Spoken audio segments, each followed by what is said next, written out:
বাসায় চলে আসলাম, এসে একটু ফ্রেশ হয়ে নিয়ে বসে বসে ভাবছি মিতু কিভাবে আমার সাথে পড়তে পারে বা কলেজে এই ক্লাসে ভর্তি হলো, সেটা তো আমি আপুর কাছে জানতে চাইলে সব জানতে পারবো। একটু পর দেখলাম আপু একটা বাজার ভর্তি ব্যাগ হাতে নিয়ে বাসায় ফিরলেন। আপু আমাকে দেখে জানতে চাইলো, ভাই কলেজ হতে কখন ফিরলি? আমি বললাম এই তো আপু একটু আগে। আপু বলল, ও আচ্ছা, তাহলে তুই একটু বস, আমি রান্নার কাজটা সেরে ফেলি। রান্না করে খেয়ে আবার আব্বুর জন্য খাবার নিয়ে যেতে হবে। আপু রান্না করছে আর আমি গিয়ে ওর পাশে ঘুরঘুর করছি, যার জন্য মাসুদ ভাই আপু আমাকে বাসা থেকে বের করে দিল। আমি তার কথাই আপুর কাছে কিভাবে জানতে চাইবো, বুঝছি না। আপু যদি আবার বিষয়টা অন্যভাবে নিয়ে বসে। আপু বলল, ভাই কিছু বলবি? আমি বললাম, না আপু, তো রান্না করা দেখবো তাই আর কি। আপুর কাছে জানতে চাইলাম না, ভাবলাম অনুর কাছে সব জেনে নিব। আপুর রান্নার কাজে সাহায্য করলাম। রান্নার কাজ শেষ, হাত মুখে পানি দিয়ে এসে আপু আমি খেতে বসছি।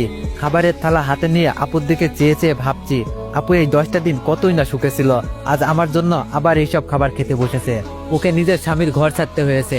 আপু বলল, কি হয়েছে ভাই? তখন থেকে তোকে দেখছি কেমন যেন দেখাচ্ছে। আমি বললাম, আপু আমার জন্যই আজকে তোর এই অবস্থাটা হলো, আমার জন্যই আজকে তোকে বাসায় এসে এইসব খাবার খেতে হচ্ছে। আপু বলল, তোর জন্য কেন হবে ভাই, আমার ভাগ্যে এইসব লেখা ছিল তাই হয়েছে। আর বাসায় যখন আমি এমনি বেড়াতে আসতাম তখন কি আমি এইসব খাবার খেতাম না বল?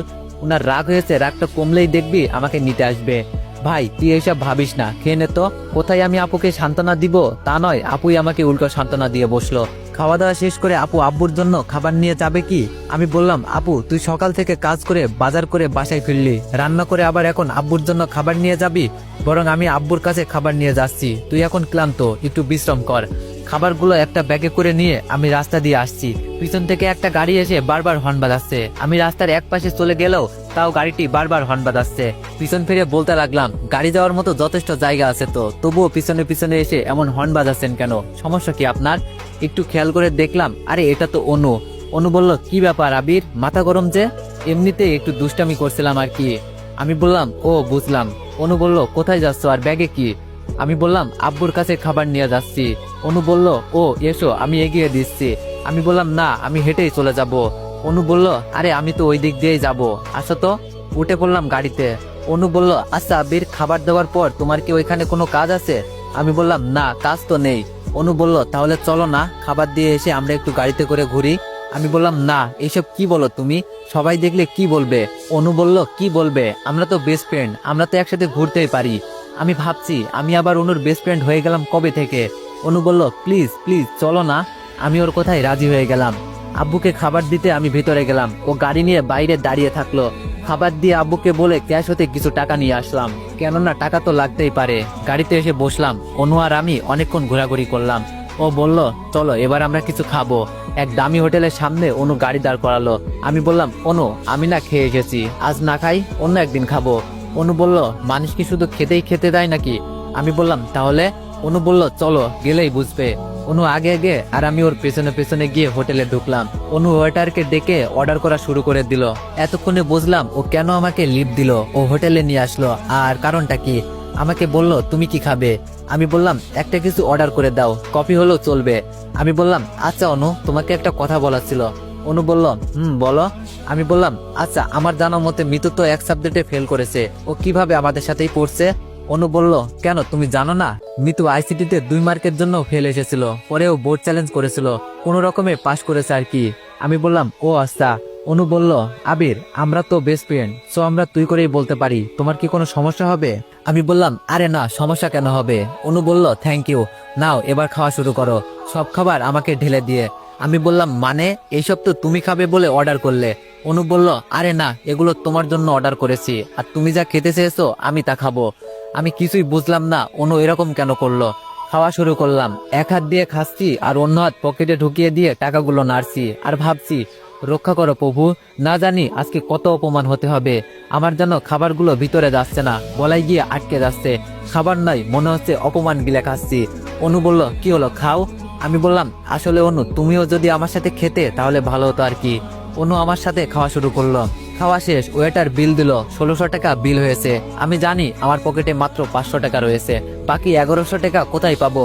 বিলের কাগজটা নিয়ে আমি যেন ঘামতে শুরু করে দিলাম টেনশনে। অনু বলল, দেখি কত টাকা বিল এসেছে।